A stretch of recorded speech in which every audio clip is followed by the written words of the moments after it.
ცხოვრების წესი ოჯახში. როგორ ცხოვრობთ? ძალიან დიდი მნიშვნელობა მიენიჭათ ამას ჩემო ძვირფასებო.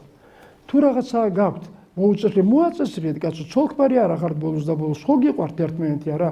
ერთმა მეორეს დაუთმოს, მეორემ პირველს დაუთმოს და აი ამ პატარა დათმობებში რაღაცნაირად ხასიათებს ვეწყობით. რას ვერ ეწყობი, კაცო? ხას ყველაფერს შეეწყობი, თუ გინდა და თუ არ გინდა, ვერაფერს ვერ შეეწყობი. ხო? დაუთმე ცოტა რა, დაუთმე ცოლს, ქალი უნდა იყოს ჭირვეული. დაუთმოს ქმარმა. თუ ქალი ჭირვეული არ არის, რა თქმა უნდა ასეთი ცოლი, ხო, გამოცანად უნდა იყოს ჩემი ცოლი. თუ გამოცანა არ არის, გათავდა, მე აგერ გამოცანას ვეძებ სხვა ქალში. ხო? მიღ, კი ბატონო. ასე არის ჩემო კარგებოდა. აი ეს მოაწესრიგეთ ოჯახური ცხოვრება, იმიტომ რომ ოჯახური ცხოვრება როგორც აკვარიუმი ასეა.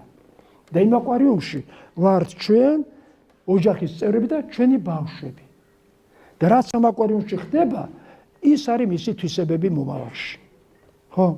ეს არის პირველ წყარო ბავშვის ცხოვრების გზებისა და მისი გამარჯვების პირველ წყაროა.